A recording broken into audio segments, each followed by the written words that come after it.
Now, how do you make this cake box here? $1 cake box from Duncan Hines into that gourmet, delicious, just right, the homemade cakes that from a very expensive bakery that you can find in all over Europe. It's not crumbly, so it's easier to decorate and it's just so good. And FYI, most of those chefs will use a chemical called TBM or SP to make them to become that fluffy, beautiful, but I do not use any chemical. So here I will just change a little bit. Behind the box, it says 3 large eggs, and I use only 5. And yes, those delicious European cakes usually contain so many eggs. I have tried a recipe that's so delicious, it actually contains about 20 eggs. Anyway, the difference is I will separate the egg white and beaten them up into stiff peak and later fold it into the rest of the ingredient. And the box said use 1/3 cup of cooking oil. I will replace half of that cooking oil with a half stick of butter. Microwave them really quick. So now the total butter and oil is half cup. And the box is calling for 1 cup of water. Instead, I will use 1.5 cup of milk. Here I'm using unsweetened soy milk because I don't have milk at home. That's all, you guys.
While the cake is cooling outside, let's make the mocha cream. It's so delicious, you guys. You have to try it.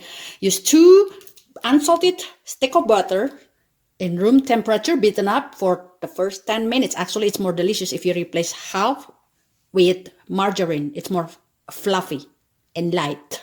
I want to use this chance to shout out my loudest happy birthday to people that I can have a birthday on February. Happy birthday, Sri. Happy birthday, Hera and Linda on the 22nd, Sri on the 20th, and Lily on the 25th. Happy birthday, you all. I'll be making this cake for Sri exactly like this next week. And for the rest, you just have to buy one yourself. In some room temperature, I use soy milk. I will add 1 teaspoon of cocoa powder, 1 teaspoon of instant coffee. I use folgers. And mix them up until it's really mixed. Add about 1 tablespoon of rum extract. This is the must, you guys. Without rum extract or even rum in the bottle, do not try to make mocha. It will not happen. And then for the coffee or for the chocolate, it's up to you. If you like it more chocolatey, more bitter, go ahead, add more coffee.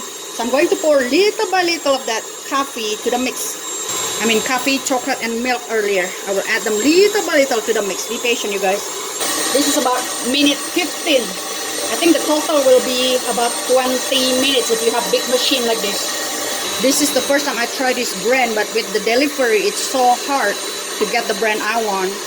And to sweeten them up, I add 1 cup or even less than 1 cup of this powdered sugar, confection sugar. Only confection sugar, you guys. Do not try to use granulated sugar or you try to food processor them yourself. But make sure you use confection sugar. I like mine mild. So place a little bit, less than 1 cup, and give it a try first. Okay, my mocha buttercream is done. They said it's done if it's not sticky so much on the mixer, whatever is that you call.